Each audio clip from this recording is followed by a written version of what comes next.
ਅਗਲੀ ਖਬਰ ਵੱਲ ਚੱਲੀਏ ਤੇ ਯੂਐਸ ਦੇ ਜਿਹੜੇ ਹਾਊਸ ਆ ਜਾਣੀ ਕਿ ਕਾਂਗਰਸ ਆ, ਉਹ ਹੁਣ ਵੋਟ ਕਰਨ ਜਾ ਰਹੀ ਹੈ ਤਾਂ ਕਿ America the one of the longest ever government shutdown ਆ ਉਸ ਨੂੰ ਓਪਨ ਕੀਤਾ ਜਾ ਸਕੇ।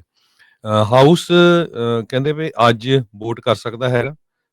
ਇਸ ਸਬੰਧ ਦੇ ਵਿੱਚ ਮਾਈਕ ਜੌਨਸਨ ਹੋਣਾ ਨੇ ਲਾ ਮੇਕਰਸ ਨੂੰ ਜਿਹੜੀਆਂ ਇੰਸਟਰਕਸ਼ਨ ਦਿੱਤੀਆਂ ਹੈਗੀਆਂ ਵੀ ਜਲਦੀ ਤੋਂ ਜਲਦੀ ਵਾਸ਼ਿੰਗਟਨ ਵਾਪਸ ਆ ਜਾਓ, ਕਿਉਂਕਿ ਜਿਹੜਾ ਚੈਂਬਰ ਆਊਟ ਆਫ ਸੈਸ਼ਨ ਆ ਲਗਭਗ 50 ਦਿਨਾਂ ਤੋਂ। ਸੋ ਸੋਮਵਾਰ ਨੂੰ ਕਈ ਜਿਹੜੇ ਸਪਲਿੰਟਰ ਗਰੁੱਪ ਆ ਸੈਨੇਟ ਡੈਮੋਕ੍ਰੇਟਸ ਦੇ, ਉਹ ਰਿਪਬਲਿਕਨਸ ਦੇ ਨਾਲ ਰਲ ਗਏ ਸੀ ਤਾਂ ਕਿ ਜਿਹੜੀ ਗਵਰਨਮੈਂਟ ਆ ਓਪਨ ਕੀਤੀ ਜਾ ਸਕੇ ਤੇ ਵਿਦਆਊਟ ਐਕਸਟੈਂਡਿੰਗ ਦਾ ਟੈਕਸ ਕ੍ਰੈਡਿਟਸ ਜਿਹੜੇ ACA ਦੇ ਵਿੱਚ ਹੈਗੇ ਆ, ਕਵਰਡ ਕੈਲੀਫੋਰਨੀਆ ਜਾਂ ਹੈਲਥ ਇੰਸ਼ੋਰੈਂਸ ਦੇ ਵਿੱਚ। ਉਹਦੇ ਕਰਕੇ ਬੈਕਲੈਸ਼ ਵੀ ਕਈ ਡੈਮੋਕ੍ਰੇਟਸ ਨੇ ਆਪਣੇ ਸਾਥੀਆਂ ਦਾ ਕੀਤਾ ਹੈਗਾ। ਚੱਕ ਸ਼ੂਮਰ ਨੂੰ ਅਸਤੀਫਾ ਦੇਣ ਤੱਕ ਦੀ ਗੱਲ ਜਿਹੜੀ ਪਹੁੰਚ ਗਈ ਹੈਗੀ ਆ। ਸਾਰੇ ਜਿਹੜੇ ਰਿਪਬਲਿਕਨਸ ਆ ਉਹ ਬਿਲਕੁਲ ਇਹਨੂੰ ਜਿਹੜਾ ਪਾਸ ਕਰੂਗੇ, ਕਹਿੰਦੇ ਐਕਸੈਪਟ ਰੈਂਡ ਪਾਲ ਜੋ ਕੰਟਕੀ ਤੋਂ ਹੈਗੇ ਆ। 8 ਮੋਡਰੇਟ ਮੈਂਬਰਸ ਡੈਮੋਕ੍ਰੈਟਿਕ ਕਾਕਸ ਦੇ ਤੇ ਜਿਹੜੇ ਰੀਸੈਂਟਲੀ ਰੀ-ਇਲੈਕਟਡ ਹੋਏ ਹੈਗੇ ਆ। ਜਿਹੜੀ ਹਾਊਸ ਵੋਟ ਆ ਔਨ ਡੇ 42 ਸ਼ਟਡਾਊਨ ਦੇ ਵਿੱਚ ਇਹ ਹੋਊਗੀ। ਹੰਡਰਡਸ ਐਂਡ ਥਾਊਜ਼ੈਂਡਸ ਆਫ ਜਿਹੜੇ ਫਰਲੋਡ ਫੈਡਰਲ ਵਰਕਰਸ ਆ ਉਹਨਾਂ ਨੂੰ ਚੈੱਕ ਨਹੀਂ ਮਿਲ ਰਿਹਾ। Millions of American food assistants ਨੂੰ ਲੂਜ਼ ਕਰ ਰਹੇ ਹੈਗੇ ਆ। ਏਅਰਲਾਈਨਸ ਨੇ ਵਾਰਨਿੰਗ ਦਿੱਤੀ ਆ ਟਰੈਵਲਰਸ ਨੂੰ ਕਿ ਡਿਸਰਪਸ਼ਨ ਬਹੁਤ ਜ਼ਿਆਦਾ ਹੋਊਗੀ। ਮੰਗਲਵਾਰ ਨੂੰ ਹਾਊਸ ਦੀ ਜਿਹੜੀ ਰੂਲਸ ਕਮੇਟੀ ਹੈਗੀ ਆ ਉਹਨਾਂ ਨੇ 8 ਦੇ ਮੁਕਾਬਲੇ 4 ਦੇ ਨਾਲ ਪਾਰਟੀ ਲਾਈਨਸ ਦੇ ਨਾਲ ਸੈਨੇਟ ਪੈਕੇਜ ਨੂੰ ਐਡਵਾਂਸ ਕਰ ਦਿੱਤਾ ਹੈਗਾ ਆ।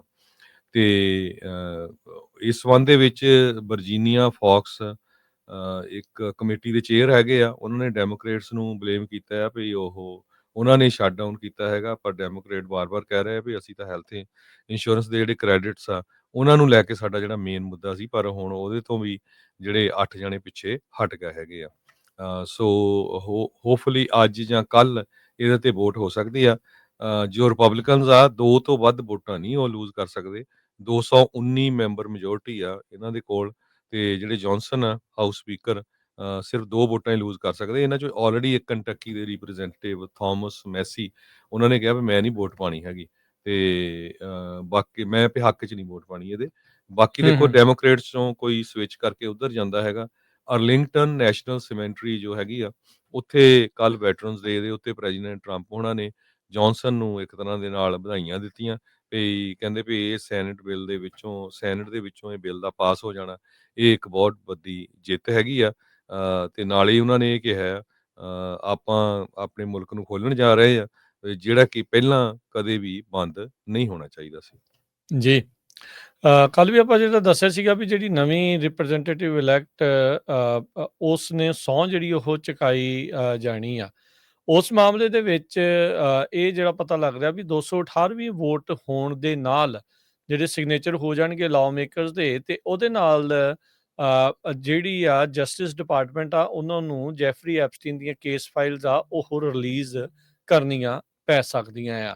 20,000 ਤੋਂ ਵੱਧ ਜਿਹੜੇ ਡਾਕੂਮੈਂਟਸ ਆ ਉਹ ਆਲਰੇਡੀ ਜਿਹੜੇ ਓਬਟੇਨ ਕੀਤੇ ਗਏ ਐਪਸਟੀਨ ਅਸਟੇਟ ਤੋਂ ਇਸ ਇਨਵੈਸਟੀਗੇਸ਼ਨ ਦੇ ਵਿੱਚ, ਇਸ ਕੇਸ ਦੇ ਦਰਮਿਆਨ ਉਹਨਾਂ ਦੀ ਰਿਲੀਜ਼ ਨੂੰ ਲੈ ਕੇ ਜਿਹੜੇ ਹਾਊਸ ਤੇ ਰਿਪਬਲਿਕਨਸ ਆ ਉਹ ਲਗਾਤਾਰ ਅੜਿੱਕਾ ਜਿਹੜਾ ਉਹ ਡਾ ਰਹੇ ਆ। ਟਰੰਪ ਪ੍ਰਸ਼ਾਸਨ ਖੁਦ ਇਸ ਦੇ ਵਿੱਚ ਉਲਟ ਚੱਲ ਰਿਹਾ ਆਪਣੇ ਕੈਂਪੇਨ ਦੇ ਉਲਟ ਹੀ।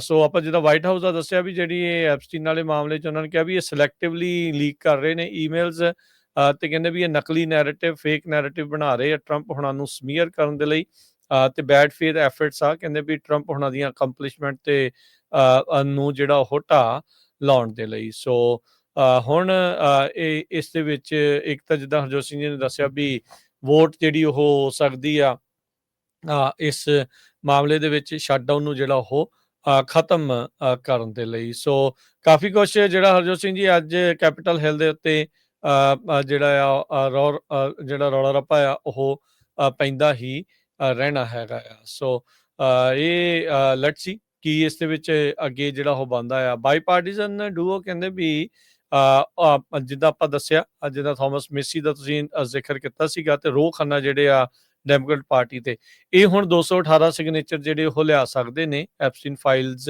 ਨੂੰ ਰਿਲੀਜ਼ ਕਰਨ ਦੇ ਲਈ। ਜਿਹੜਾ ਉਹ ਜ਼ੋਰ ਜਿਹੜਾ ਉਹ ਲਗਾਤਾਰ ਇਹਨਾਂ ਦੇ ਵੱਲੋਂ ਪਾਇਆ ਜਿਹੜਾ ਉਹ ਜਾ ਸਕਦਾ ਹੈਗਾ ਆ।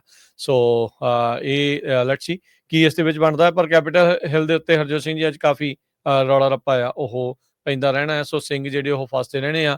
ਸ਼ਟਡਾਊਨ ਹੁਣ ਪਹਿਲੋਂ ਖੁੱਲਦਾ ਆ ਜਾਂ ਇਹ ਫਾਈਲਸ ਦਾ ਜਿਹੜਾ ਮਾਮਲਾ ਆ ਇਹ ਮੋਰੇ ਆ ਜਾਂਦਾ ਆ। ਇਹ ਸਮਾਂ ਜਿਹੜਾ ਹੁਣ ਕੁਝ ਘੰਟਿਆਂ ਦੇ ਵਿੱਚ ਪਤਾ ਲੱਗੇਗਾ।